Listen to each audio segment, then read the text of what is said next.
সমস্ত প্রশংসা আল্লাহ তাআলার জন্য। দরুদ ও সালাম বর্ষিত হোক মানবতার জন্য প্রেরিত সর্বশ্রেষ্ঠ নবী মুহাম্মদ এর উপর। আল্লাহ তাআলা কোরআনে বলেন, আমি আপনাকে সমগ্র জগতের জন্য রহমত হিসেবেই প্রেরণ করেছি। সূরা আল-আম্বিয়া 107। নবুয়তের 10ম বছর। ইসলামের ইতিহাসে এই বছর পরিচিত বা শোকের বছর নামে। এই বছরে নবীজি হারান তার চাচা আবু তালিব এবং তার প্রিয় স্ত্রী হযরত খাদিজা যারা ছিলেন তার সবচেয়ে বড় সহায়ক। চাচা আবু তালিব ইন্তেকালের পর মক্কার কাফিররা নবীজি এর ওপর নির্যাতন বহুগুণ বাড়িয়ে দেয়। গালি, অপমান, সামাজিক বোঝক্ট সবকিছু একসাথে নেমে আসে।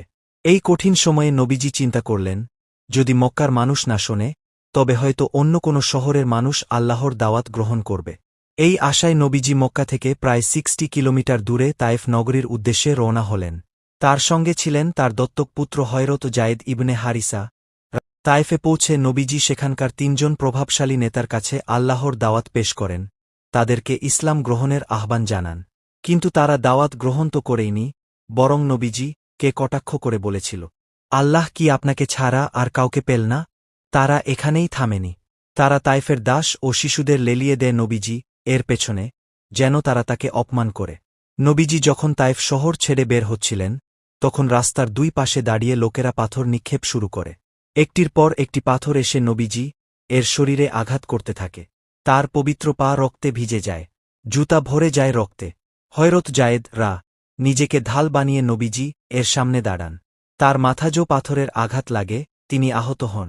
এই অবস্থায় নবীজি শহরের বাইরে একটি আঙুর বাগানে আশ্রয় নেন। সেখানে বসে তিনি আল্লাহর দরবারে হাত তোলেন। নবীজি বলেন, হে আল্লাহ, আমি তোমার কাছেই আমার দুর্বলতা, আমার অসহায়ত্ব এবং মানুষের কাছে আমার অপমানের কথা পেশ করছি। তিনি আরও বলেন, হে আল্লাহ, তুমি যদি আমার ওপর অসন্তুষ্ট না হও, তবে এসব কষ্ট আমার জন্য কিছুই না। এই দোয়ায় কোথাও কোনো অভিশাপ নেই, কোনো অভিযোগ নেই, আছে শুধু আল্লাহর ওপর পূর্ণ ভরসা। এই মদিনার ব্যস্ত বাজার, চারদিকে মানুষের কোলাহল। সেই ভিড়ের মাঝেই নির্বে হেঁটে যাচ্ছিলেন মানবতার শ্রেষ্ঠ শিক্ষক, আমাদের প্রিয় নবী হযরত মুহাম্মদ। হঠাৎ তার দৃষ্টি পড়ল একটি অপূর্ব সুন্দর উটের দিকে। উটটি দেখে তার মন ছুঁয়ে গেল। তিনি এগিয়ে গিয়ে উটের মালিককে জিজ্ঞেস করলেন, ভাই, উটটির দাম কত? দাম বলা হলো, অল্প দরদাম হল। শেষ পর্যন্ত যে দামে কথা ঠিক হল, সেই দামেই নবীজি রাজি হলেন। কিন্তু তখন তার কাছে সঙ্গে সঙ্গে টাকা ছিল না। নবীজি শান্ত কণ্ঠে বললেন, উটটি আমাকে দিন, আমি আমার একজন লোক পাঠিয়ে আপনার টাকা পৌঁছে দেব ইনশাআল্লাহ। উটের মালিক এক মুহূর্ত ভাবল না। কোনো প্রশ্ন নয়, কোনো সন্দেহ নয়, নির্দ্বিধায় উটটি নবীজি এর হাতে তুলে দিল। চারপাশের লোকেরা অবাক হয়ে বলল, তুমি কি তা